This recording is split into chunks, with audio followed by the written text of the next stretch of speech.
رضيت بالله ربا وبالإسلام دينا وبمحمد. بسم الله الرحمن الرحيم والصلاة والسلام على سيدنا محمد صادق الأمين الذي أرسله مولى عز وجل رحمة للعالمين وعلى آله وصحبه والتابعين وعباد الله الصالحين أجمعين إلى يوم الدين. mbokk yi ñu ngi nuyu ñëpp seen soppi Babacar Samb bu Imam Liberté 5B ñëwaat na fii ci seen bataaxal.com ci waxtaan yi nga xam ne moom la ñu doon def ci weeru koor gi loolu yëpp di njëriñu lislaam. xam ngeen ni ci waxtaan yële passé doon nañu waxtaan ci njëriñu li ilaafi Quraysh ak njëriñu inna anzalnaahu fi laylatil qadr, waaye am na yeneen njëriñ yoo xam ne bari na parce que jullit yàlla da ko bind pour mu jaamu ko. waaw yàlla dafa ne wax ne afa xasibtum annama xalaqnaakum abasan bindu ma leen pour ay loisir wala pour caaxaan wala pour fo, waaye comme temps dafa gàtt te àdduna dafa nekk lu éphémère, yàlla dafa wax ne ngeen profiter ngeen jaamu yàlla. parce que man amila saalihan fa li nafsi waaye wa man asaa fa alayha. képp ku jëf lu baax boppam la ko defal, waaye ku def safaan yi tamit dafa mel ni safaan boobu ci sa kaw rek lay daal di këpp. kon nit nag buñ la nee baaxal rek sa bopp tax, ndax alquran dafa wax ne yaa ayyuha alladina amanu qu anfusakum wa ahlikum naara. sauver sa bopp mooy sauver sa mbokk, sa mbokk bi ci njëkk mooy sa mbokk jullit, sauver leen ci safara.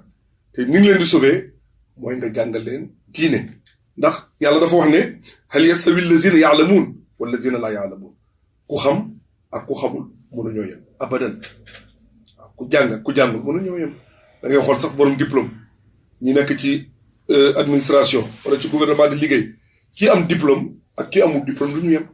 te boo seetloo kii amul diplôme moom mooy gën a liggéey, coono gi mooy ne ci tool ba, mooy def lu ne, mooy yenu, mooy def lépp. que la toog ci bureau climatisé yor bigam di signé, kooku la muy am xaaj bi keneen ki amu ko. te kii lan moo ko may? ñàng moo ko may. waxuma la comme noonu lay doxee ci àdduna, waxuma la ci àllaaxira. kon ni ñuy rawantee ëllëg gannaaw jikko ju rafet ci kanamu yàlla mooy ci xam-xam. waaw ñi nga xam ne ñoo jàng seen diine di gëstu ci seen diine ñooñu ñooy féete kaw ñi nga xam ne ba ñu nekkee ci àdduna daaw ñu woon jàng. moo tax ñu bëgg nit ku ne di jàng diine, parce que boo jëlee comme exemple bi ma jël ci àdduna rek nga xool ñiy jàngul toujours nekk ci société wala ñu nekk ci administration, ñoom la ñuy jox gardiennage yi wala ñu jox leen ñu nekk ay planton. waaye chef yi ñoo ñooy toog seen bureau ñooy ëpp salaire, ñoom seen bureau mooy climatisé. loolu lu leen ko may mooy jàng bi nga xam ne moom la ñuy jàngoon. jàng metti na, waaye boo jàngee ba sa xel bët ci la ngay jàng ba nga mën ko rek da ngay daal di noppalu li nga xam ne njëriñ la.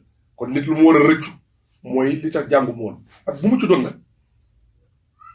waaw yonent bi sallallahu alayhi wasallam dafa wax ne xam lu ne moo gën réere lu ne nga am ci. waaw lu ne nga am ci une connaissance moo gën.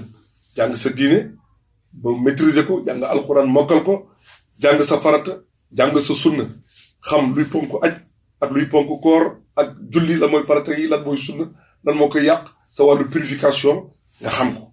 su ko defee loolu yëpp boo ko xamee njëriñ la lay jural fii ci àdduna, njëriñ la lay jural itamit ci àllaaxira.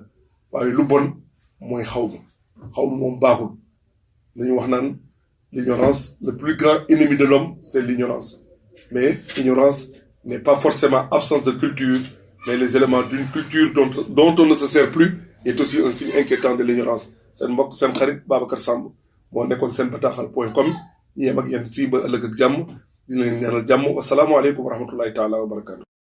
رضيت بالله ربا وبالإسلام دينا